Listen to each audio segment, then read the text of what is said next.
Hey, it's Farah and Afnan here with Rooted Black Girls representing everyday Black millennial women. And today we are having a conversation about stopping Asian hate. Sit back and write out with us.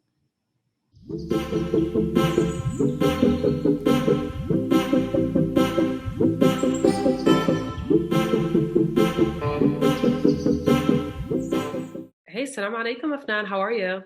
I am good, Farah. How are you? I'm doing good. How's your weekend so far? It's been good. It's been good. It's been busy. It's the Hmm. first day of spring. And so Oh, I yeah. have been enjoying the weather, but so has everybody else. It was interesting to go out and see people actually not wearing masks. That's a Hmm. little scary. So I Yeah. promptly brought my ass back in the house. Texas for you, right? Yeah, what about Texas you? just does not even care. So this week has was wild for me because first daylight savings, and I still have not recovered. Like every day, I was waking up late. I was an hour late to clinic.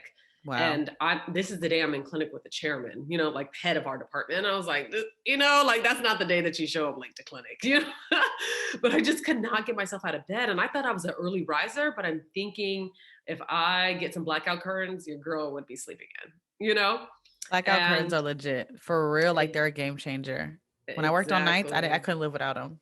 Wow. Okay. So maybe that's something I Hmm. need to consider for nights I want to like sleep in. But I realize like I actually enjoy rising with the sun. Grand Yes, that's rising, so to speak, as our spiritual brother and sisters would say.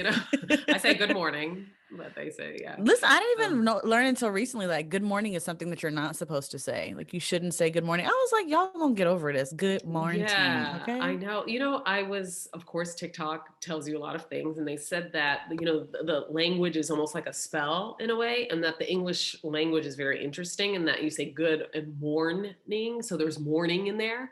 And so you should say grand rising as more of a positive affirmation for the morning. Right. Um, and I was like, okay, like, okay, is how I felt about it. Yeah, y'all are taking it too far. Yeah, yeah. I think it's intentional language, but that's a tough I one to get kind of it. switch up. Yeah. Right. Um, but unfortunately, being in Atlanta, it Oh, was right. really sad. Yeah. On Hmm. Friday after clinic, I was trying to get out. I had a half day of clinic, trying to get out because President Joe Biden, and Vice President Kamala Harris were at the CDC, and I work right by there. And I was trying to get out because they were having a meeting it was like a listening session among Hmm. Asian leaders in the community. And then they were meeting because of the shooting spree and murders that occurred on Tuesday by a 21-year-old white male, and not a kid, a man, a 21-year-old man, domestic terrorist here in the city of Atlanta, Hmm. where he went into 3 spas and killed 8 people, 6 being Asian women. And I don't know if you guys saw news, and it was just literally disgusting. But I don't think it was the Atlanta police chief, it was the Cherokee police chief who said that he was tired, he was fed up, and he had a bad day.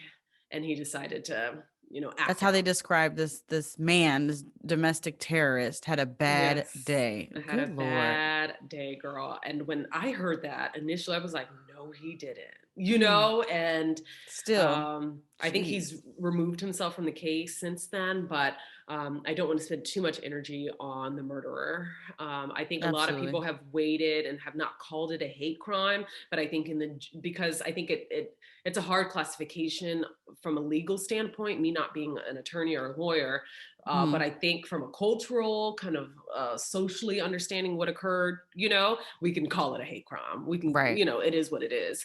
Right. But legal terms, I don't think they've marked it as such. Yeah. But yeah, so this is interesting because we've seen an uptick in crimes against Asian people, Asian Americans in this country, especially Yes. after the year of 2020. I call it the year because I don't want it to come back. But Seriously. I think it comes from the sentiments of Donald Trump, 45, Absolutely. talking about the Kung flu, the Chinese virus, blaming the virus on Chinese people, Chinese Americans, and then kind of redacted his statements. But he had already, It's already as been the put out leader, there. it's been put out Exactly. there. Yeah. So I don't know. It was a really sad time when I saw the news. I think I saw it on Twitter, and I like wailed out. I was like, no, especially when it's your Yeah. baby. and the city is considered to be like a level of utopia, in a way. Yes. Yes, absolutely. And that, My heart was gutted when I read it too. And it was like really? Really? Are we really like yeah, yeah. it was It was really sad. gut-wrenching. And the thing is you think about gun laws, 44, President Barack Obama, former President Barack Obama tried to, you just eye rolled, huh? But he just, he You just know what? tried to give Because people like ridiculed him when he was trying to do that. And it's the the gun same laws. people exactly. And it's the same Yeah. people who are hurting now because it wasn't able to get passed through. That's what the eye roll is about. Yeah, If this only. this man, 21-year-old man was, and I say kid because it's kind of the term that I use for a lot of people, but I'm going to deliberately call him a man, a 21-year-old domestic Yeah. terrorist, went into a gun shop and was able to get a gun on the same day that he entered the gun shop and was able to use that same gun against his victims. And so it's really sad, really sad. And so we've seen, I think, did I say like 150% increase in crimes against Asian people? And so we kind of wanted to break that down a little bit, especially because there Yeah. were sentiments around like Black people. NBC tweeted something around like, what can Black people do to stand in solidarity with You Asian know I got something to Americans? say about that because when that came out, I remember literally I was like, Farah, what in the fuck? What? Like, what? Who Yeah. cleared this? Oh my Yeah. God. Yeah. And I follow like I think like 700 people on Twitter, a lot more than who follows me because it's all news, right? And I'm just like, Hmm. that's where I'm getting my news. And when I saw that came up because I think I follow NBC, I was like, you've got to be kidding me. I didn't even click the article. The background story around the article is that the woman who wrote it actually wrote it earlier before the murder, and then her editor or publisher actually Oh. decided to post it when it had nothing to do with the actual shooting spree. You So got to there's be a careful with little. that.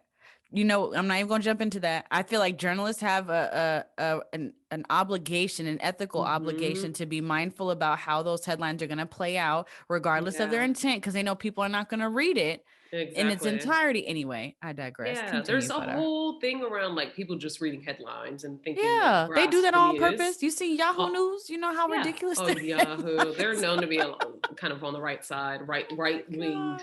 so to Mhm. speak. But so we wanted to kind of delve into the idea around model minority, and Yeah, that's a tough subject. We're not Asian Americans, and we stand in solidarity with the Asian people and absolutely. this atrocity that's gone on in their community, right? But I think we have to delve a little deeper around what, like where we're standing right now in this present moment, Mm-hmm. and so the model minority really comes from the idea that Asian Americans are thought to be successful and problem free. Right, Mm-hmm. they bring economic increase into this country without crime or disruption. Yeah. They're sought to be, when entering institutions or neighborhoods, so to speak, it's not a devaluing of the neighborhood or the institution. And Yes. we've seen that with Black people. We're not the minority. We enter Mm-hmm. neighborhoods, there's flight, we enter school districts, the school districts fall in a few The years. perceptions related Yeah, to those things, right? Versus reality. exactly. Yeah. Yeah. But I think there's a problem in painting Asian Americans with this like broad stroke of success of Hmm. academia, right? But Absolutely. I think there's this like duality of people who've taken on this role in Mm-hmm. addition to like the role being put on them as well. Mm-hmm. And so we know that in the mid 20th century, especially after the World War II with the Japanese internment camps, Right. assimilation and integration was really the thought and the idea around like how racism would be combated, right? And Mm-hmm. I think about my family coming. My dad came to Saudi around in the 70s and came to the United States. He landed in Oklahoma, where I was born, in Right.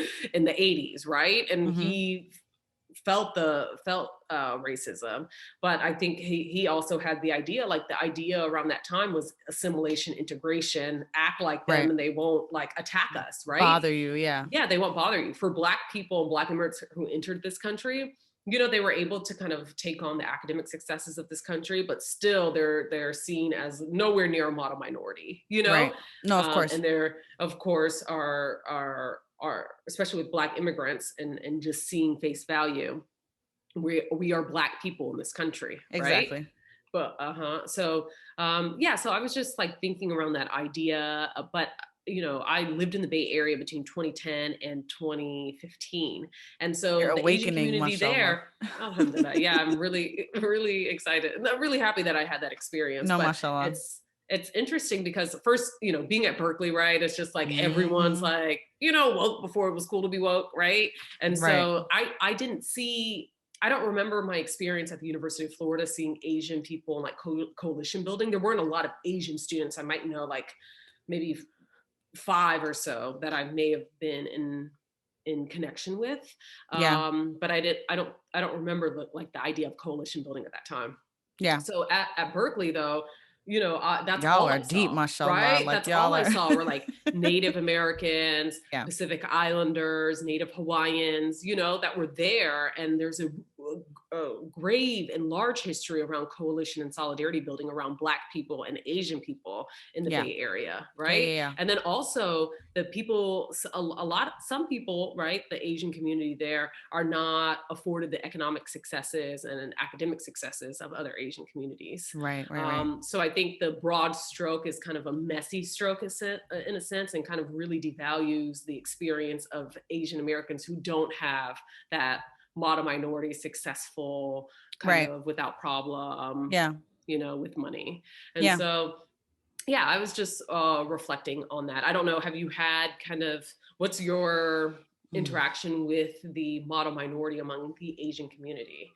Yeah, I think it's like a super interesting topic. I remember like, so first of all, I want to echo your statements about, rooted Black girls standing in solidarity with the Asian community at this time because, the Black community knows all too well what this feels like over and over and over and again. Yeah, And so there's a lot of empathy and a lot of sympathy and a lot of just prayers going out to that yeah, community, because there's never like words that you can say that make the pain feel better, really. And it's terrible to see it happening over and over again. And I also saw, I think it was in New York, a white male attacked an elderly Asian woman and she attacked him back. I think he randomly punched her in her face and she attacked him with something. And I remember seeing her crying and her just pain. And I remember like, damn, that could have been like one of our elders and just really yeah, feeling like heartbroken, honestly. So first of all, I just wanted to make sure that I, echo your statements that I think, what happened was absolutely terrible and unacceptable.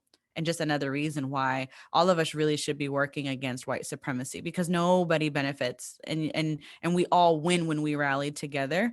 yeah, Um, at the same time, I'm glad that you brought up that article by NBC because I really was like upset is not the right word, Farah, about how I felt hmm when I heard that. I was like, y'all have the audacity, right? And I remember I had shared it with you and you were like, why are you talking to us? Like it was a Black person who did this. Like y'all need to go to exactly. talk to the people who are responsible, the white hmm people who are responsible, the white supremacists who are responsible for this and check them. So there was like a lot of like miss me with the bullshit Yeah. initially in response to like the news hmm coverage that was kind of happening, to be honest.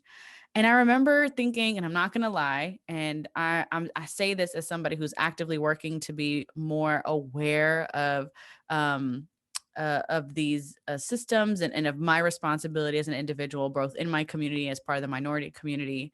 And so I don't have all the answers, y'all. But I remember like, what the fuck does this have to do with us? We were minding our damn business, hmm right? Like it happens to be in Atlanta. But I just remember even seeing on Instagram like some post that folks said like the same intensity we needed to have around George Floyd is the same intensity we need to have with this. And I was Wow. like, Hmm. and I'm going to Yeah. try to choose my words carefully because it's not about what happened to those 8 individuals. Let's be very, very clear about that. But Yeah. I remember feeling like a resistance to like, how dare you? Right? Like, Yeah. how explain to me the correlation that you brought that you feel that you can bring this to me. And Yeah. then I had some conversations with some friends and realized that that anger was actually centered around the rhetoric that white supremacists push through media that pit our hmm communities against each other. Because Boop, I that's was it. pissed. I was Yeah. pissed, but I was so mad. hmm And I was like, you fucking go. I Yeah. had to calm down. I was like, man, I don't know if you can say it like that, And I'm saying that, I'm sharing that because I would guess that I wasn't the only person who felt that You are initial not gut the only one. reaction. You know what I No, no, mean? no, no, no, no, no. And even though I didn't initially recognize that it wasn't, another layer of anger coming out as a result of more white Mm-hmm. supremacy rhetoric, that's really toxic to all communities, all of Mm-hmm. us, all That's of us. it. That's it. You know what I mean? And I wanted to kind of talk about that, Farah, because I appreciated how you were able to help me unpack that, one. But then two, making sense of these feelings, because it's traumatic. It's Mm-hmm. it's it's ridiculous that we have to do this at like such regular intervals. Like this is the Yeah. normalcy Mm-hmm. of being in the United States, that nobody's safe Yeah. under white supremacy. And despite like all of the horrific things that have happened, it feels like we just keep going over it and reopening this wound over and over and over and over again. And so I also felt like, and I'm just gonna keep it 1,000 with you. And again, I'm not saying this is right. I'm just saying this is honestly like my gut reaction. I was also like, but I'm fucking tired. Okay. Like Yeah. I am still not fully recovered from last summer, right? Where, I don't know if I had shared this, but a lot of the diversity work that I was doing, I had to step away from, you know, Mm-hmm. and I took a long break off of social media, and I didn't even really get back into the D&I, even like from a work perspective. Yeah. I was exhausted, and I it took really good friends and my therapist to be like, you need a break. Like Yeah. this is not healthy. This is trauma that you're ingesting voluntarily, and if you don't have to, you are blessed, to be honest, to be able to like take a break from it. Like you don't have to keep doing this. And so for me, I was very, very pissed about the notion like, oh, you have to tolerate this, and you have to step in, and you have to step up, and you have to be part of the solution. You have to fix this. And I'm like, I didn't fucking do this. What the hell you Yeah. mean? Like, Exactly. and it made me so mad. It was very, very triggering, the assumption or assertion that Black people are responsible for fixing this bullshit that we Yeah. didn't create. You know what I'm saying? And Exactly. that's not to ignore, because the statistics are the statistics and the facts are the fact. There have been Asian crimes at the hand of Black people, and I'm not condoning that either. I'm not saying that that's not And part of the vice versa. conversation, And vice and vice versa. versa, exactly, Yeah. and vice Mm-hmm. versa. But that's not what I'm talking about specifically. I just want to be clear before people are like in the DMs and, but what about, I'm not talking about Yeah. that. But I want to talk about, Farah, if you're willing to, how many of us are somehow being brought into this mess, and the psychological warfare and just trauma that we're all having to deal with all over again, even though Mm-hmm. this wasn't our community. And not to say that it's Exactly. like, oh, it's not my problem. That's definitely not how I feel. If I was in Atlanta, I was telling Farah, like, I would be at the site. I saw beautiful flowers and a memorial that was going on. I would have been Yeah. there, Mm-hmm. right? Because I think that that's human decency, that supersedes race, that supersedes community. That's just the right freaking thing to do, Yeah. especially if you're there. And there was many platforms that you could donate money, and for those who are able to, I definitely recommend that you do that, and I've done. However, I still had to unpack my initial feelings from that, Yeah. as a Black woman who, is still grappling with all of the other things that have happened, over the last 12 months. Yeah, Afnan, thanks for sharing that. I want to layer this a little more. When you were talking, it made me think, and we went together and created posters around. Do you recall when we went to the Of CNN course. Center for the Christchurch, New Zealand mosque shootings? Yes, I remember And that.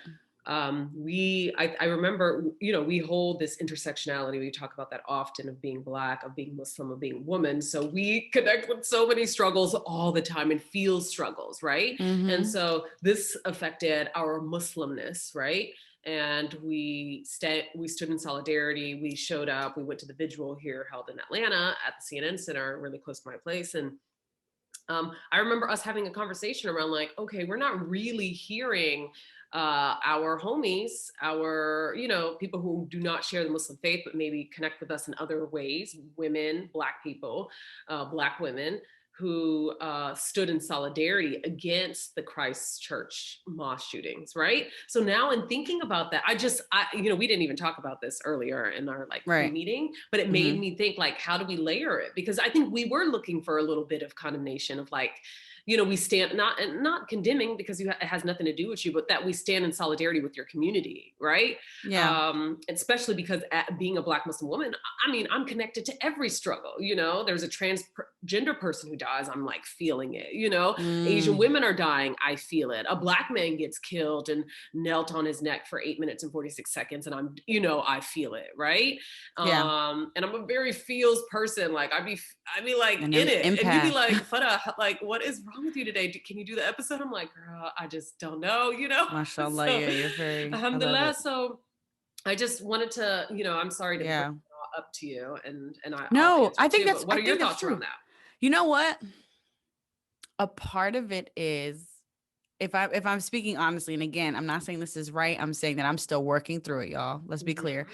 I think that when that happened, I didn't get mad that there wasn't news Yeah. coverage because I expected it. You know what I mean? Yeah. And it feels like a gut punch. Like, I wouldn't dare go into work and say, "Excuse me, you Asian people, you Latino people, you whoever people should have Mm-hmm. done this," like from a point of anger. But more so, right? I try to create space to say, "Hey, this is what my community is going through." Like, when corporate small talk. "Hey guys, how was your weekend?" My community is really, really suffering right now. If you didn't know, this and this and this and this happened. And a lot of us are Mm-hmm. struggling. I wanted to be honest with that. You know what I mean? It's not like, well, first of all, you shouldn't ask me that question. I feel like there's a different tone.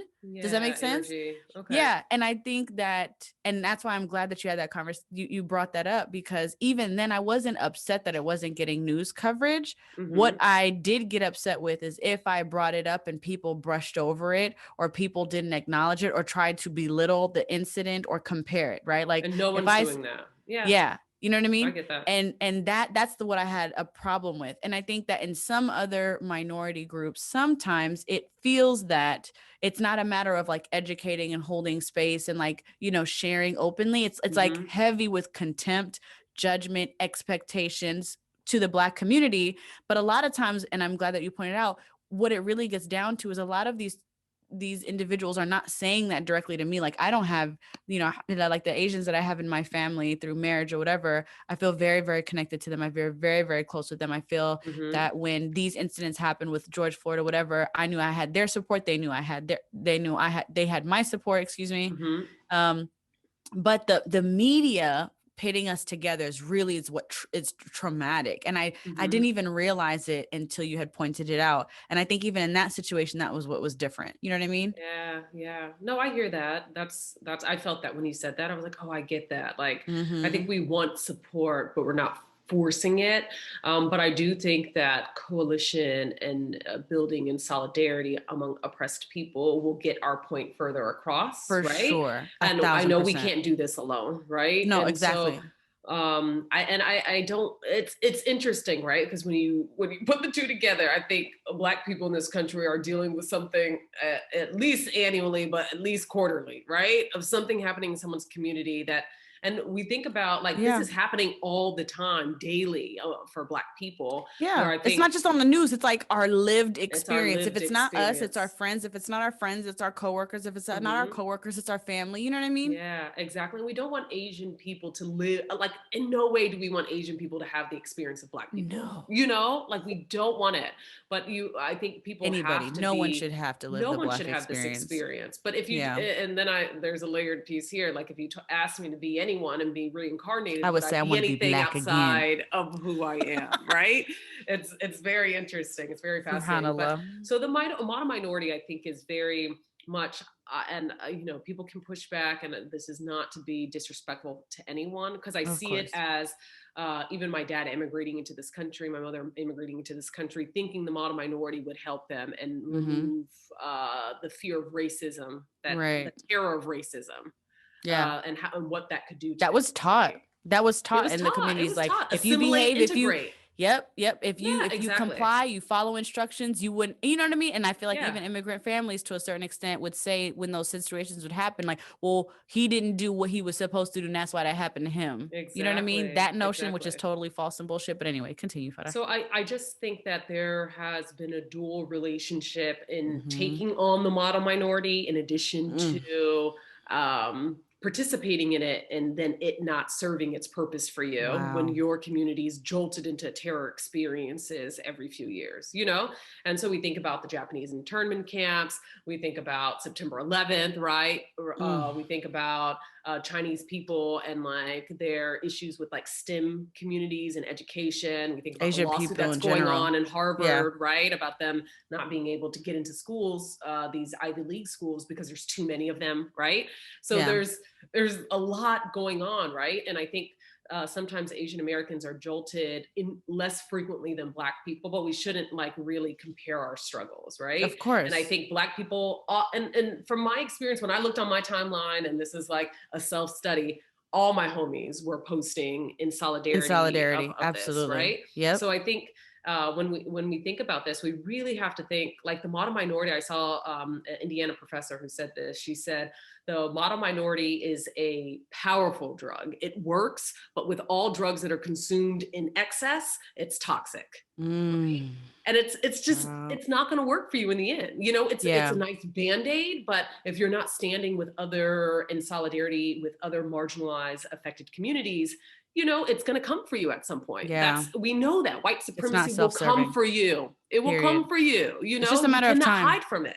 Yeah. Yeah. And so I think, and we haven't even done a lot of this, right? We need to point the finger not towards what other people of color, Black people can do for Asian communities, but at the problem at hand, which is white supremacy. Like Yep. NBC should have talked about how can white people dismantle white supremacy in their own homes? You know, like that's what the article should have been. That's what the headline should have been. That is it. That is it. And so I would encourage everyone, and I'm still reading this book because You it's got like to a read it in reference book. bits. Yeah, Mm-hmm. it's called Caste by Isabel Wilkerson, and she just talks about how there's the dominant class, which are white people, which often kind of is connected to a socioeconomic class system too, in addition to race, Mm-hmm. and then there's the subordinate class, which are Black people in this country, and because of this caste system, people are pitted against each other. So anyone who comes into this country, if you're white passing, you can be closer to dominant systems.